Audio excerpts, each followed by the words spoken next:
नमस्कार, आदाब, सत श्री अकाल, वेलकम, सुस्वागतम सभी लोगों का। दोस्तों, क्लास लाइव हो चुकी है। 8 बज के ठीक 7 मिनट अब हुए हैं और तारीख आपको पता है, this is 4 November 2024। Class is absolutely live.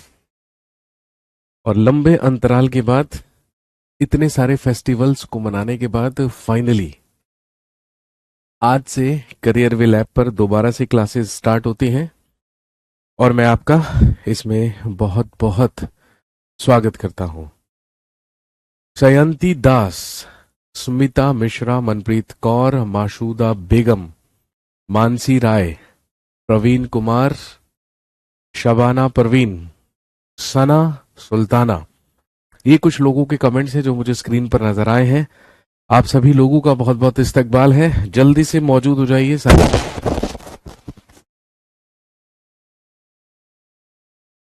क्या पढ़ रहे थे? हम लोग वैदिक पीरियड में वैदिक लिटरेचर, कुछ और लोग यहाँ पर मौजूद हैं।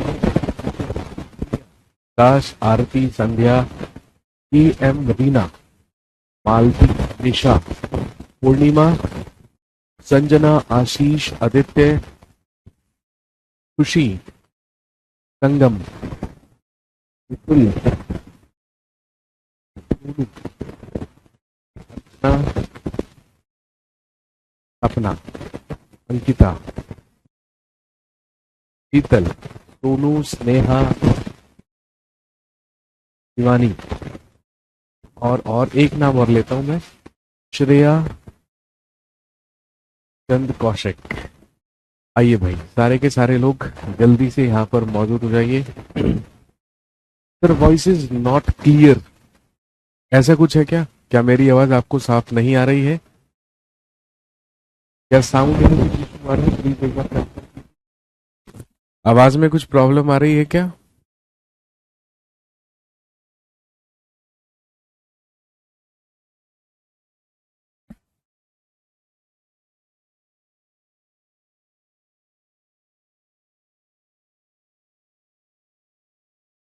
आवाज क्लियर नहीं है। अभी क्लियर है? अभी ठीक आ रही है आवाज?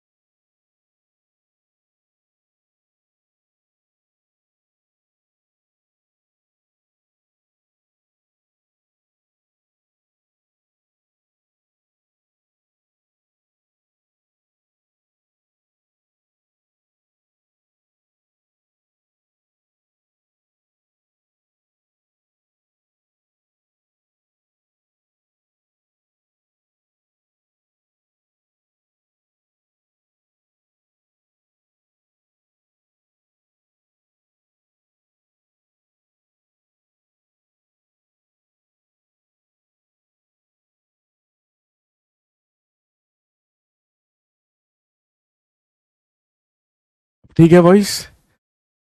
चलिए स्टार्ट करते हैं।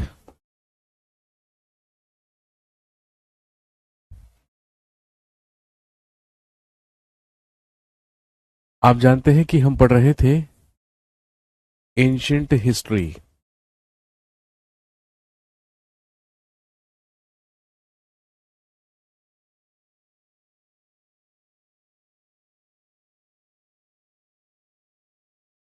हम पढ़ रहे थे एंशियंट हिस्ट्री या प्राचीन इतिहास।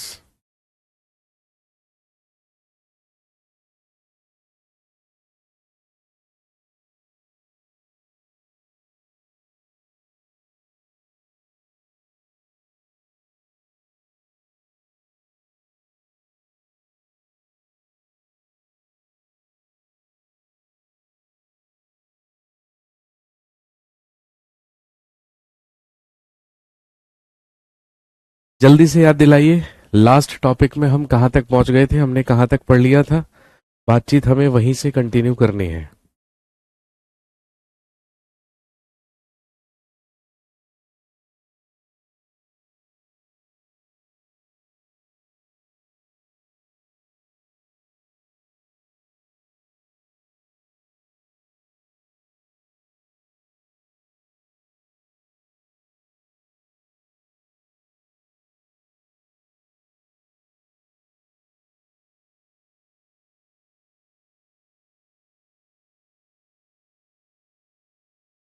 लास्ट क्लास में हमने वैदिक पीरियड में वैदिक लिटरेचर के बारे में बात की थी, ऋग्वेद के बारे में बात की थी, वर्ण सिस्टम के बारे में बात की थी, और अलग अलग प्रकार के लोगों के लिए जिन अलग अलग वर्ड्स को यूज किया गया या वर्ड्स टू डिस्क्राइब पीपल, ये लास्ट हमने किया था। और मैंने आपसे कहा था कि लिटरेरी सोर्सेस के साथ साथ कई प्रकार के मेगालिथ्स भी होते हैं, महापाषाण संरचनाएं भी होती हैं, जो कि हमें अतीत के बारे में जानकारी देती हैं या हमारे इतिहास के बारे में हमें बताती हैं। तो चलिए बातचीत को वहीं से कंटिन्यू करेंगे। हेडिंग डाल लीजिए, साइलेंट सेंटिनल्स। नेक्स्ट हेडिंग डालेंगे, silent sentinels, the story of megaliths.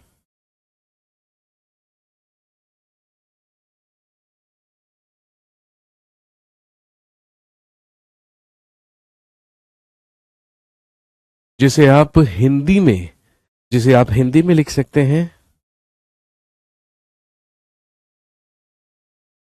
खामोश प्रहरी। जिसे आप हिंदी में लिखेंगे खामोश प्रहरी, कहानी महापाषाणों की।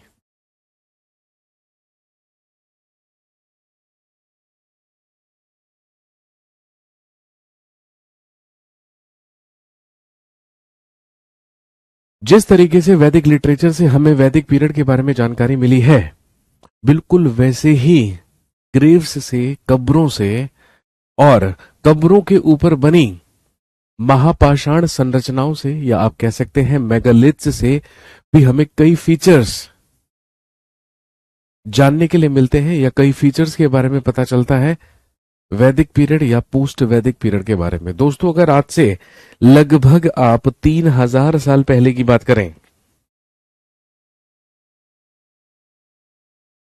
तो ग्रेव्स के ऊपर या कब्रों के ऊपर या बरियल्स के ऊपर बड़े बड़े पत्थरों का इस्तेमाल करके ये मेगालिथिक जो स्ट्रक्चर्स थे, ये जो महापाषाण संरचनाएं थी, ये बनाने की शुरुआत हुई। बेसिकली क्या हुआ करता था भाई, व्यक्ति की मृत्यु हो जाने के बाद उसको दफना दिया जाया करता था। तो जहां पर उसकी कब्र हुआ करती थी, जहां पर उसे दफन किया जाता था, तो अगर कोई वो महत्वपूर्ण व्यक्ति है या कोई भी फेमस व्यक्ति है, तो उसकी कब्रों के ऊपर कुछ खास प्रकार के पत्थरों का इस्तेमाल करके कुछ स्ट्रक्चर्स बनाए जाते थे, जिनको हम मेगालिथिक स्ट्रक्चर्स कहा करते थे, या जिसको हम क्या कह रहे हैं, महापाषाण संरचनाएं कह रहे हैं। लगभग आज से 3000 साल पहले इसकी शुरुआत हुई। और अगर आज से लगभग 3000 साल पहले हुई, तो आप कह सकते हैं कि ये पोस्ट वैदिक पीरियड की बात थी। क्योंकि अगर हम आज से 3000 साल पुरानी बात करें, तो हम लगभग 1000 बीसी के बारे में बात कर रहे हैं, और 1000 बीसी से ही तो क्या शुरुआत होती है, पोस्ट वैदिक पीरियड की शुरुआत होती है। और ये जो स्ट्रक्चर्स थे, ये जो संरचनाएं थी, ये हमें मेनली साउथ इंडिया में,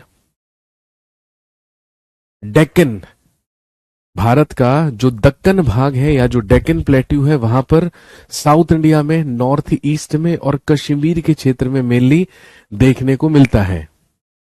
याद कीजिए, जब मैंने सबसे पहला टॉपिक पढ़ाया था जिसमें हमने प्री हिस्टोरिक पीरियड के बारे में बात की थी, वहां पर भी हमने टाइप ऑफ मेगालिथ्स के बारे में बात की थी, जिसमें हमने केन सर्कल्स या संगोरा वृत्त के बारे में बात की थी।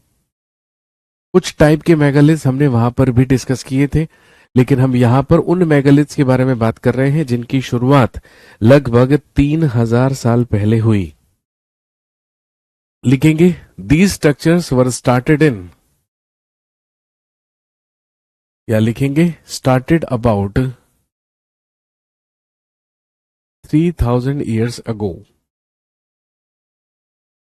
लिखेंगे इन संरचनाओं की शुरुआत लगभग 3000 साल पहले हुई।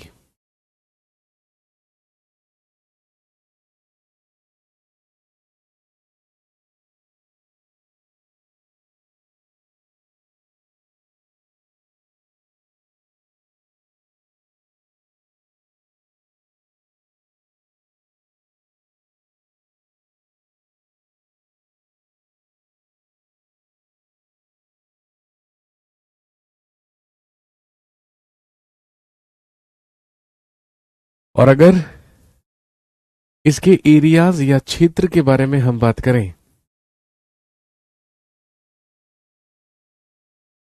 उत्तर भारत में कश्मीर, नॉर्थ ईस्ट यानी कि उत्तर पूर्व डेक्कन एंड साउथ इंडिया, ये सारा का सारा वो क्षेत्र था जहां पर ये मेगालिथ्स या ये महापाषाण संरचनाएं हमें देखने को मिली या हमें देखने को मिलती हैं।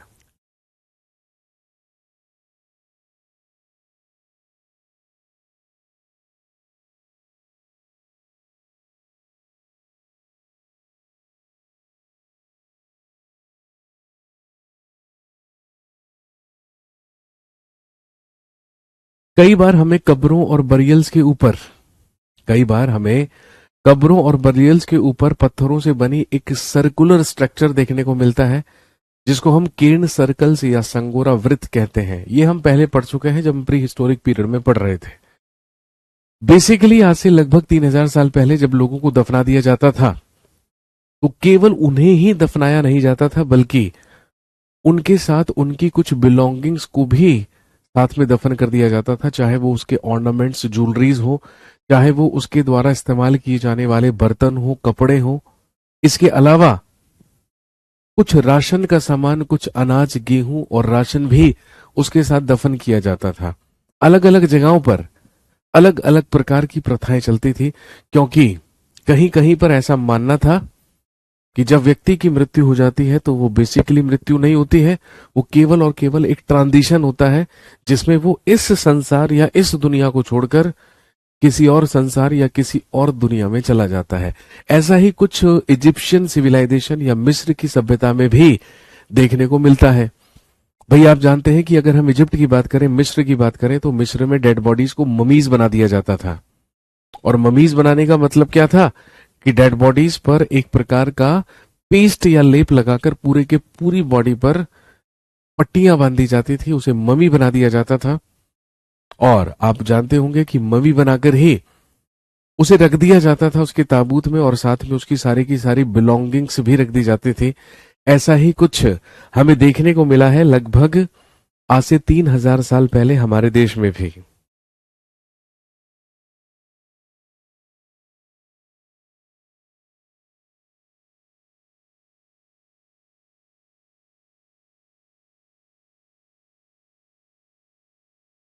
तो कई प्रकार की कब्रें हमें ऐसी देखने को मिली हैं जहां पे व्यक्ति के साथ साथ उसके द्वारा इस्तेमाल में लाए जाने वाले बर्तनों को भी दफनाया गया। कुछ लोहे के औजार और हथियार भी साथ में दफना दिए गए। इवन उसके कब्रों में घोड़ों के भी कंकाल हमें प्राप्त हुए हैं, और साथ में पत्थर और कुछ सोने के गहने भी हमें देखने को मिले हैं, जिससे ये बात साफ साफ हो जाती है कि लोगों के मरने के बाद उनकी बिलोंगिंग्स को भी उन्हीं के साथ दफन कर दिया जाता था।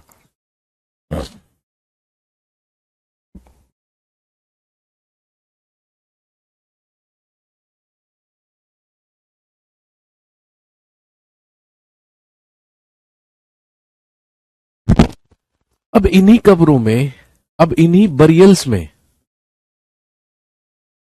ये जो बरियल्स हमें मिली हैं या ये जो हमें कब्रें मिली हैं, इनमें कुछ सोशल डिफरेंसेस भी देखने को मिले हैं। और अगर हम सोशल डिफरेंसेस या सामाजिक असमानताओं के बारे में बात करें,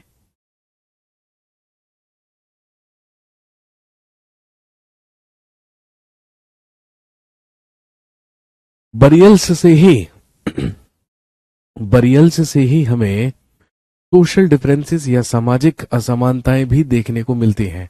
अब आप सोच रहे होंगे कि यार कब्र से हमें सोशल डिफरेंसेस का पता कैसे चल सकता है? जी बिल्कुल पता चल सकता है। अब जैसे कि मैंने आपसे कहा कि कब्रों के अंदर व्यक्ति को दफनाने के साथ साथ उसकी बिलोंगिंग्स को भी क्या कर दिया जाता था? दफन कर दिया जाता था। अब अगर उसकी बिलोंगिंग्स को भी दफन कर दिया जाता था, तो भाई स्वाभाविक सी बात है, जब उन कब्रों की खुदाई की गई, जब वहां पर एक्सकेवेशंस किए गए, तो उन खुदाई में भाई कुछ कब्रें ऐसी हैं जहां से बहुत ही कम सामान निकला है या जहां से बहुत ही कम बिलोंगिंग्स निकली हैं। लेकिन दूसरी तरफ कुछ कब्रें ऐसी भी हैं जहां पर ह्यूमन स्केलेटन या मानव कंकाल के साथ साथ और भी कई सारी चीजें या अधिक मात्रा में बिलोंगिंग्स या चीजें प्राप्त की गई हैं। जैसे फॉर एग्जाम्पल ब्रह्मगिरी में एक ग्रेव या एक कब्र के अंदर से लगभग 33 सोने के मनके प्राप्त हुए थे, जिससे ये पता चलता है कि डेफिनेटली ये कब्र किसी अमीरजादे की होगी। ऑब्वियसली सिंपल सी बात है। अगर आप खुद सोचिए, अगर व्यक्ति के मरने के बाद जब उसे दफनाया जाए और दफनाने के साथ साथ उसकी बिलोंगिंग्स को भी उसके साथ दफना दिया जाए, तो क्या बिलोंगिंग्स को देखकर आप नहीं समझ जाएंगे कि उस व्यक्ति का सोशल स्टेटस क्या रहा होगा? स्वाभाविक सी बात है। जिन कब्रों के अंदर सोना चांदी ज्यादा मात्रा में निकला, उससे पता चला कि डेफिनेटली वो अमीर लोगों की कंगाल होंगे। वो लोग डेफिनेटली दूसरों की तुलना में क्या होंगे? ज्यादा अमीर होंगे या ज्यादा संपन्न होंगे।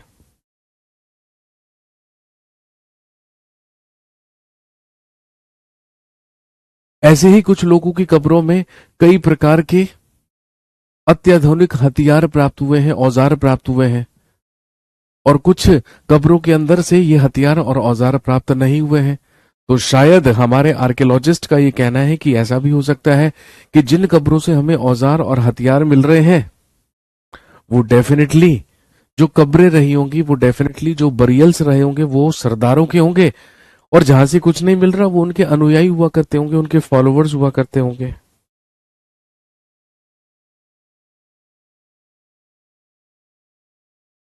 कई बारी और कई जगहों से हमें ऐसे बरियल्स मिले हैं, हमें ऐसी कब्रें मिली हैं जहां पर एक नहीं बल्कि कई कई लोगों को दफनाया गया था।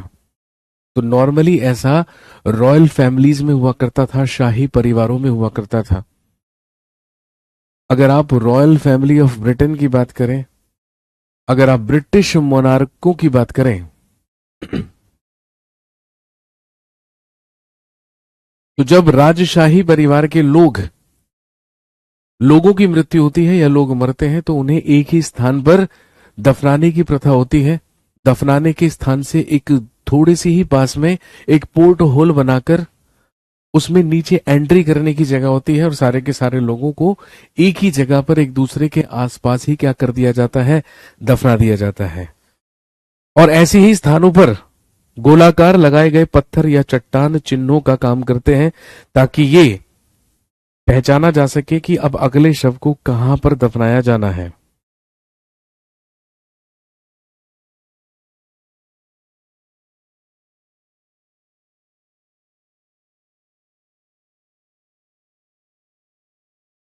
ऐसे ही ध्यान रखेंगे,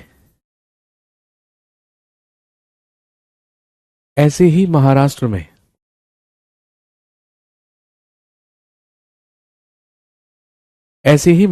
में एक प्लेस हमें प्राप्त हुआ है जो कहलाता है इनाम गांव।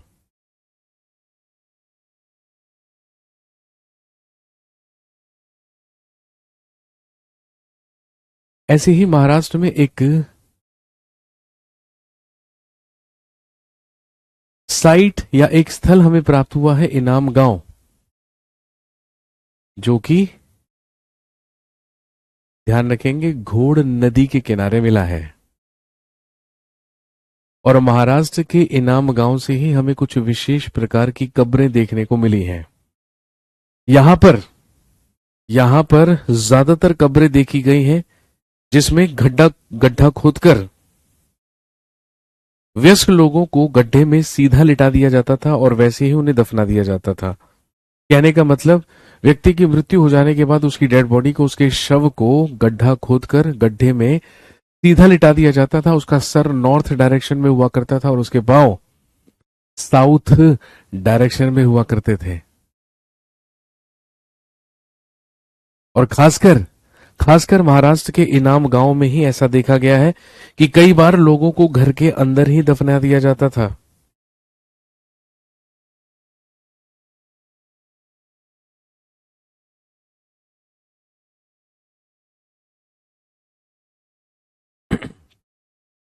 इनाम गांव से ही महाराष्ट्र के इनाम गांव से ही सर घोड़ रिवर किस रिवर की ट्रिब्यूटरी है मेरे भाई?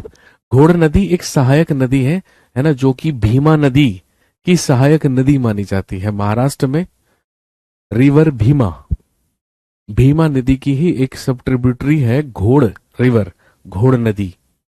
वहीं पर इनाम गांव प्राप्त हुआ है।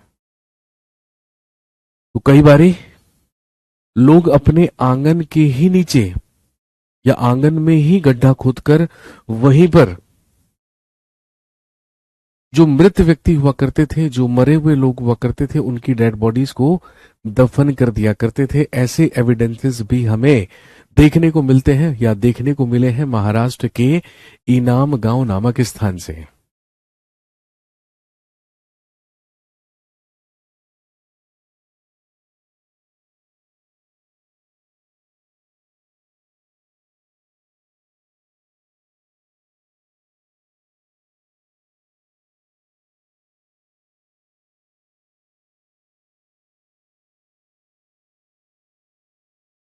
क्लियर हो गई बात? तो कहने का मतलब वैदिक और पोस्ट वैदिक पीरियड के बारे में हमें केवल और केवल वैदिक लिटरेचर या लिटरेरी सोर्सेस से ही जानकारी नहीं मिली है, साथ में हमें कुछ बरियल्स और मेगालिथिक स्ट्रक्चर्स से भी वैदिक और पोस्ट वैदिक पीरियड के बारे में जानकारी मिलती है। यहां पर ये टॉपिक समाप्त होता है जो हमने पिछली क्लास में शुरू किया था।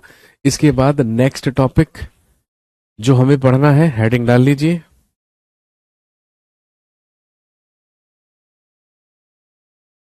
Kingdoms, kings and early republic.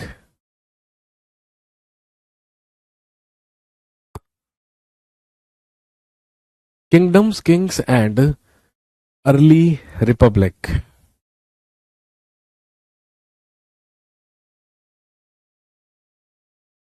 राज्य, राजा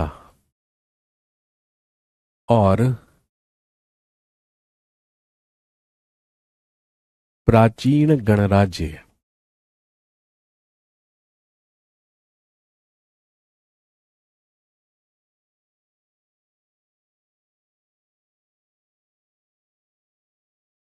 kingdoms, kings and early republic. राज्य, राजा और प्राचीन प्राचीन गणराज्य।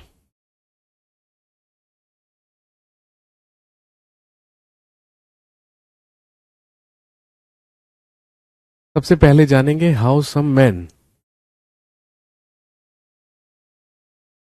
became rulers. How some men became rulers.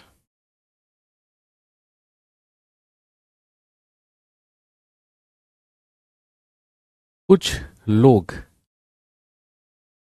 शासक कैसे बने?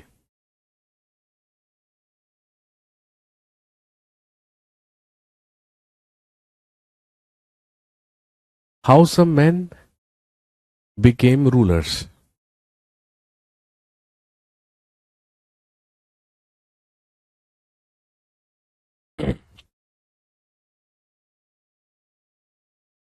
अब सबसे पहली चीज तो हमारे जहन में ये आएगी कि जब से हमारा संविधान लागू हुआ है, या आप कह लीजिए लगभग, वैसे तो आप जानते हैं कि भारत का संविधान 1950 में लागू हो चुका था, जिसको अब है ना पूरे 75 साल होने जा रहे हैं। लेकिन क्योंकि आपकी एनसीईआरटी की बुक प्रेजेंट टाइम वर्ष 2000 को मानती है, तो अगर वर्ष 2000 से कंपेयर करें तो 50 साल संविधान को लागू हुए हो चुके हैं, जो कि आपकी एनसीईआरटी कहती है। लेकिन ठीक है, एनसीईआरटी पुरानी बुक है ना, लगभग 20 सालों से कोई अपडेशन एनसीईआरटी की किताब में नहीं हुआ है, ज्यादा बड़ा अपडेशन नहीं हुआ है। तो चलिए हम आज के सिनेरियो से ही कंपेयर कर लेते हैं, ठीक है दोस्तों। आप अच्छी तरीके से जानते हैं, आप में से है ना कुछ लोगों की उम्र 20 साल होगी, कुछ 25 साल के भी होंगे, कुछ 30 साल के भी होंगे, या मैं कह सकता हूं कि आप में से कुछ लोग ऐसे भी होंगे जिनकी आयु, जिनकी उम्र शायद 30 साल से भी ज्यादा होगी। हो सकता है, ये पूरी तरीके से पॉसिबल है। भारत का संविधान लागू हुआ 1950 में, और 1950 में आप जानते हैं कि हम क्या बन गए? डेमोक्रेटिक रिपब्लिक, लोकतांत्रिक गणराज्य या गणतंत्र। और अगर हम पिछले 75 सालों की बात करें तो आप जानते हैं कि पिछले 75 सालों में हमारे देश में जो हमारे रूलर्स हैं या हमारे शासक हैं या हमारे लीडर्स हैं या हमारे रिप्रेजेंटेटिव्स हैं, उन्हें सीधे सीधे या प्रत्यक्ष या अप्रत्यक्ष रूप से जनता के द्वारा चुना जाता है, क्योंकि यही डेमोक्रेसी का नियम है और यही डेमोक्रेसी की परिभाषा भी है। स्वाभाविक सी बात है। डेमोक्रेटिक स्टेट या डेमोक्रेसी हम ऐसी शासन व्यवस्था को बोलते हैं जहां पर शासकों का चुनाव जनता के द्वारा किया जाता है। तो आप कह सकते हैं कि पिछले 75 सालों से हमारे देश में हमारे शासकों या हमारे रिप्रेजेंटेटिव्स का चुनाव प्रत्यक्ष या अप्रत्यक्ष रूप से जनता के द्वारा किया जाता है। लेकिन क्या कभी आपने सोचा है कि आज से 1000 साल पहले, आज से 2000 साल पहले ये कैसे होता होगा, या 3000 साल पहले कैसे होता होगा? भाई स्वाभाविक सी बात है, भारत लोकतांत्रिक देश है, डेमोक्रेटिक कंट्री है, लेकिन आप कह सकते हैं केवल पिछले 75 सालों से है। उससे पहले हम ब्रिटिश कॉलोनियलिज्म के अंतर्गत आते थे, ब्रिटिश राज यहां पर चलता था। उससे पहले यहां पर अलग अलग डायनेस्टीज और अलग अलग रूलर्स का शासन हुआ करता था। अगर हम आज से 3000 साल पुरानी बात करें तो क्या 3000 साल पहले भी शासकों का चुनाव जनता के द्वारा किया जाता था? और अगर ऐसा नहीं होता था तो बस यही हमें समझना है कि कुछ लोग राजा बन कैसे गए, ऐसी कौन सी प्रक्रिया थी, ऐसा कौन सा प्रोसेस था जिसकी वजह से लोग किंग्स बन गए, लोग राजा बन गए। अब उसी को हम यहां पर क्या करेंगे, समझेंगे। उसी के बारे में हम यहां पर क्या करेंगे, चर्चा करेंगे। सबसे पहला तरीका, कुछ लोगों ने बड़े बड़े यज्ञ किए, बड़े बड़े यजनास, बड़े बड़े यज्ञों का आयोजन करवाया, जिसकी वजह से वो प्रतिष्ठित हुए, फेमस हुए, प्रचलित हुए और धीरे धीरे क्या बन गए, रूलर्स बन गए, शासक बन गए। कैसे? फॉर एग्जाम्पल, अगर मैं आज से लगभग 3000 साल पुरानी बात करूं,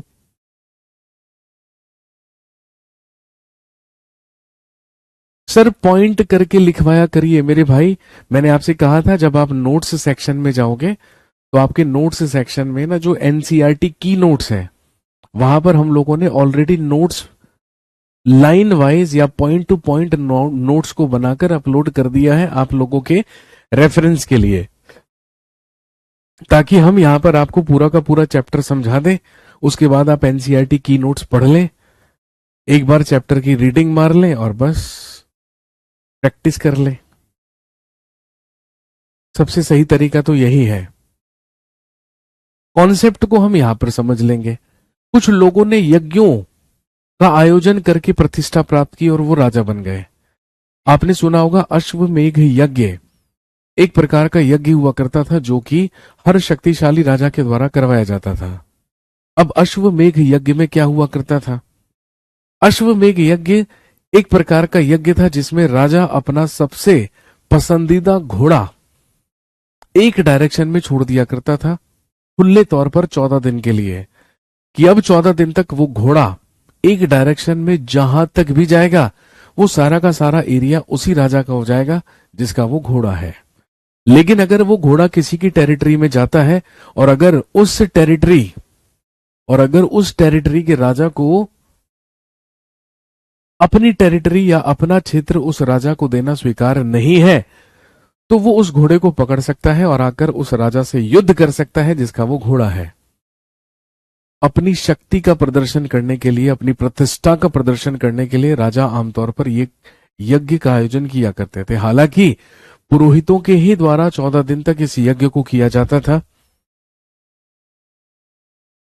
और जब 14 दिन तक कोई भी राजा उस घोड़े को पकड़कर युद्ध करने के लिए नहीं आता था तो 14 दिन के बाद घोड़े की तो बलि दे दी जाती थी।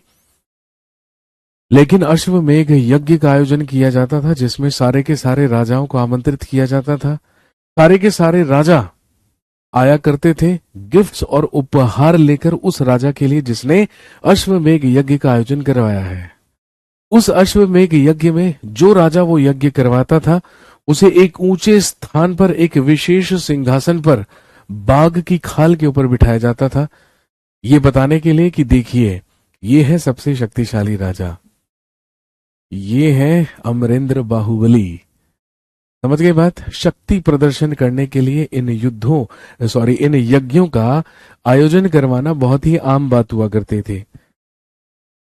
मुख्य स्थान राजा का हुआ करता था, बाघ की खाल पर एक विशेष आसन पर उसे बिठा दिया जाता था, और क्योंकि युद्ध क्षेत्र में राजा के साथ या सबसे समीप उसका सारथी हुआ करता था, इसीलिए सारथी को अपॉइंट किया जाता था कि जब अश्वमेघ यज्ञ होगा तो राजा ने युद्ध भूमि में क्या क्या पराक्रम किए, क्या क्या बहादुरी दिखाई, इन सब का डिस्क्रिप्शन कौन देगा? सारथी।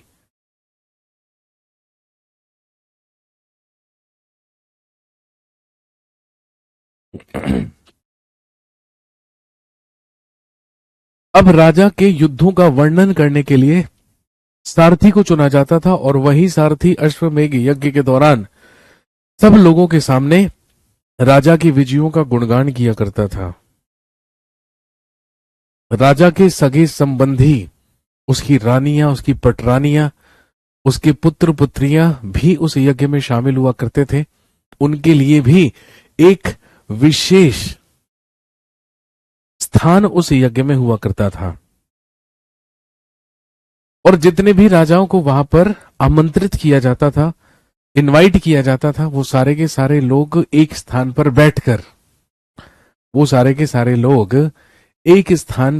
बैठकर सिर्फ और सिर्फ इस पूरे के पूरे अनुष्ठान को देखने का काम किया करते थे कि राजा की कीर्ति और यश कितना ज्यादा बड़ा है।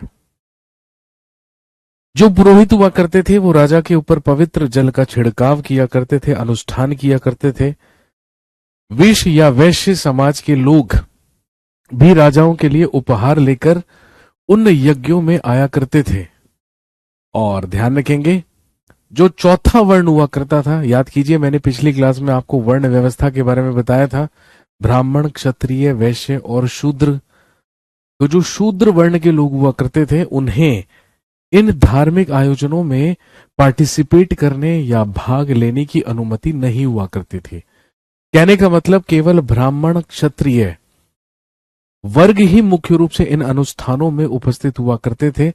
वैश्य आया करते थे, लेकिन केवल और केवल राजाओं के लिए उपहार लेकर शूद्रों को ऐसे जगहों पर प्रवेश भी नहीं दिया जाता था। तो कहने का मतलब आप कह सकते हैं कि आज से लगभग 3000 साल पहले इस प्रोसेस से या इसी प्रक्रिया से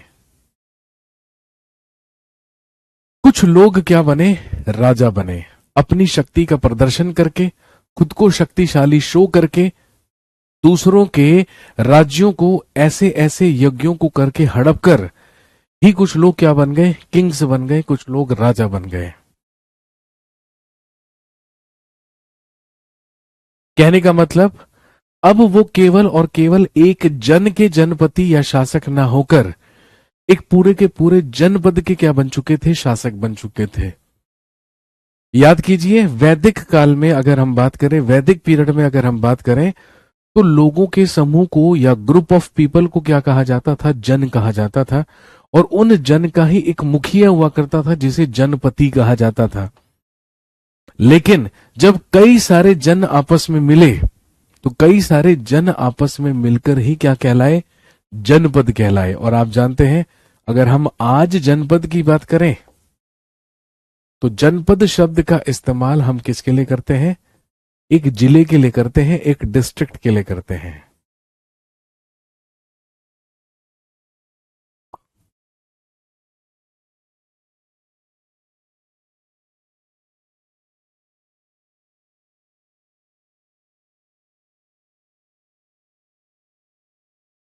तो जन के बसने की जगह को ही जनपद कहा जाता है। अगर हम इसके शाब्दिक अर्थ की बात करें तो वो स्थान जहां पर जन बसते हैं या लोग बसते हैं उसी को क्या कहते हैं? जनपद कहते हैं।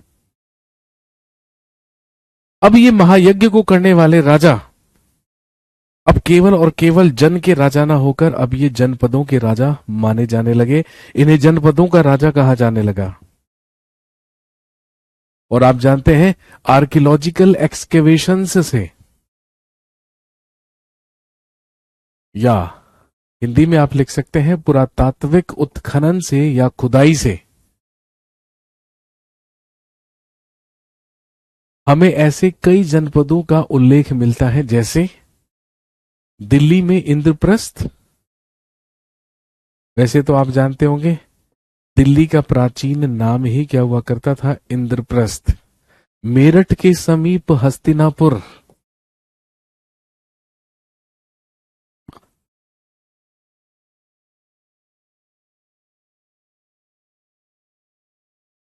जहां पर दिल्ली में आज ओल्ड फोर्ट या पुराना किला है, उसी जगह को क्या कहा जाता था, इंद्रप्रस्थ कहा जाता था।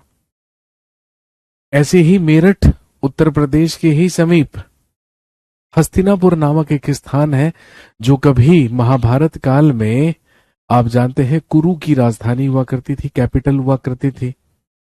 और साथ में उत्तर प्रदेश में एटा के ही समीप अतरंजी खेड़ा नामक स्थान, ये वही अतरंजी खेड़ा है जहां से हमें लोहे के सबसे पहले एविडेंसेस प्राप्त हुए हैं, अतरंजी खेड़ा।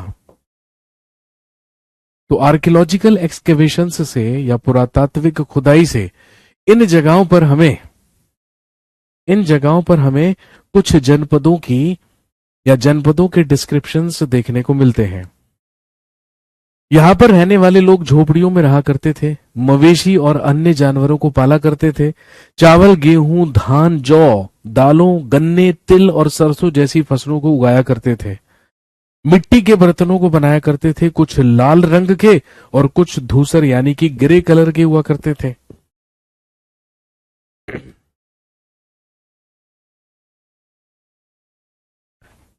लेकिन दोस्तों ध्यान रखेंगे, आज से लगभग 2500 साल पहले, अब यही जो महाजनपद थे ये और बड़े होते चले गए, और आकार में बड़े होने की वजह से इन्हें महाजनपद कहा जाने लगा।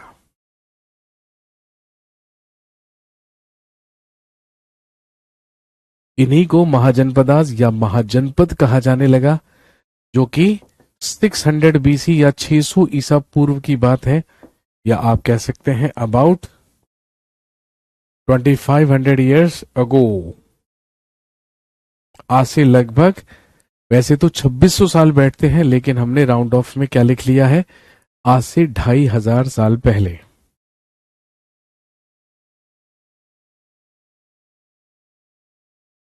आज से लगभग 2500 साल पहले या ईसा के जन्म से लगभग 600 साल पहले हमारे देश में 16 महाजनपदों का उल्लेख हमें मिलता है। हमारे देश में 16 महाजनपद हुआ करते थे। जब कई सारे जनपद मिल जाते हैं तो एक बड़े क्षेत्र का विकास होता है, जिसको ही क्या कहा गया है, महाजनपद कहा गया है। इन महाजनपदों की अलग अलग कैपिटल्स, अलग अलग राजधानियां हुआ करती थी, और आमतौर पर जो यहाँ के शासक हुआ करते थे, जो यहाँ के राजा हुआ करते थे, तो जिस जगह को वो अपनी कैपिटल बनाया करते थे, अपनी राजधानी बनाया करते थे, वहीं पर उनके द्वारा उस क्षेत्र की किलाबंदी करवाई जाती थी या उसका फोर्टिफिकेशन करवाया जाता था, और वहीं पर बड़े बड़े किलों का निर्माण किया जाता था, खुद को सेफ रखने के लिए, खुद को सुरक्षित रखने के लिए।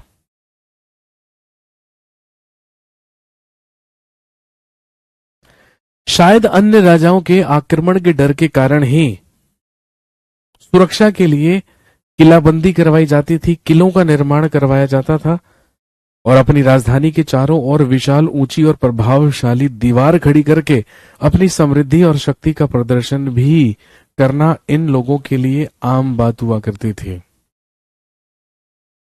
अब राजाओं ने स्टैंडिंग आर्मीज या स्थायी सेना भी रखनी शुरू की, क्योंकि स्वाभाविक सी बात थी, आसपास के और पड़ोसी राजाओं से खुद को सुरक्षित रखने के लिए सेना की भी जरूरत होती थी।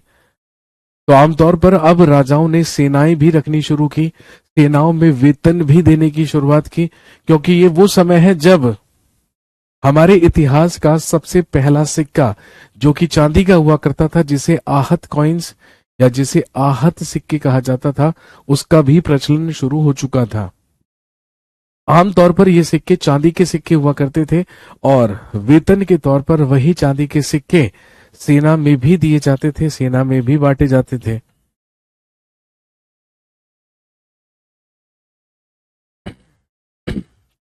और क्योंकि अब जनपद महाजनपदों में डिवाइड हो गया या महाजनपदों में परिवर्तित हो गया, तो महाजनपद तो बड़े बड़े राज्य हुआ करते थे जिनकी राजधानियां हुआ करती थी। इसीलिए आप कह सकते हैं कि जब ये महाजनपद बने, जब इन्हें महाजनपद कहा जाने लगा, तो इन्हीं महाजनपदों में राजाओं के द्वारा विशाल किले बनवाए गए, जहां पर बड़ी बड़ी सेनाएं रखी जाने लगी। और क्योंकि अब बड़ी बड़ी सेनाएं रखी जाने लगी, उन्हें वेतन दिया जाने लगा, तो अब संसाधनों की जरूरतें भी पहले से क्या हो चुकी थी, बढ़ चुकी थी। इसीलिए नियमित रूप से आय प्राप्त करने के लिए राजा ने अपनी जनता पर कर लगाने की भी प्रथा शुरू की। क्योंकि आप जानते हैं, अगर हम आज भी बात करें हमारी गवर्नमेंट की, हमारी सरकार की, तो हमारी सरकार की आय मुख्य रूप से, हमारी सरकार की आय मुख्य रूप से किससे प्राप्त होती है? उस टैक्स से, उस कर से जो हम सरकार को क्या करते हैं, प्रदान करते हैं, सरकार को देते हैं। और बिल्कुल यही होने लगा। अब महाजनपदों के राजा लोगों द्वारा समय समय पर लगाए गए या लाए गए उपहारों पर नहीं, बल्कि नियमित रूप से वसूले जाने वाले कर पर निर्भर रहने लगे या कर वसूलने लगे। अभी तक तो राजाओं का खर्चा चल जाता था उन उपहारों से, उन गिफ्ट से, जो अन्य राजा और अन्य लोग उनके लिए लेकर आया करते थे। लेकिन अब खर्चे बढ़ चुके थे, साम्राज्य बड़ा हो चुका था, इसीलिए राजाओं ने रेगुलर टैक्सेस या नियमित रूप से लोगों पर कर लगाना शुरू कर दिया।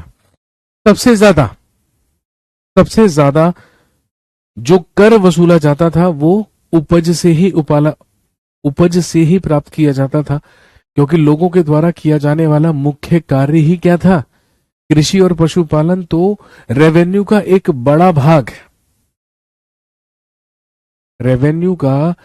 बड़ा भाग टैक्स से ही वसूल किया जाता था। और अगर हम टैक्स की बात करें तो उपज का कुल 1/6 भाग राजा वसूल किया करते थे, जिसे भाग कहा जाता था। कारीगरों के ऊपर भी कर लगाया जाता था, जिसके बदले उन्हें कर में अपनी कारीगरी या अपनी सेवाएं राजा को देनी होती थी। जैसे कि एक बुनकर, एक लोहार, एक सुनार को राजा के लिए महीने में 1 दिन काम करना पड़ता था। पशुपालकों को जानवरों या उत्पाद के रूप में कर देना पड़ता था। व्यापारियों को सामान खरीदने और बेचने पर कर देना पड़ता था। और जो आखेटक और संग्रहक हुआ करते थे, जो शिकारी हुआ करते थे, भोजन संग्रहक हुआ करते थे, वो लोग जंगलों से प्राप्त की जाने वाली चीजों के रूप में ही क्या दिया करते थे? कर दिया करते थे।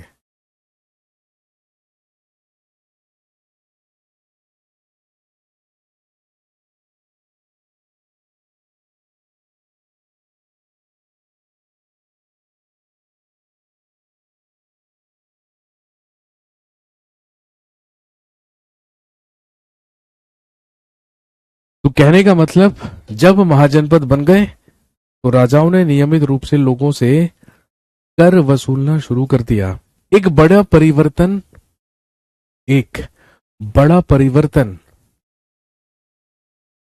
कृषि में भी आया, क्योंकि आप जानते हैं कि जब लोहे का आविष्कार हुआ, जब लोहे का प्रचलन शुरू हुआ, तो अभी तक तो पौराणिक तरीकों से ही कृषि की जा रही थी, लेकिन अब कृषि करने के लिए लोहे के उपकरणों का इस्तेमाल होने लगा, लोहे के उपकरण बनने लगे।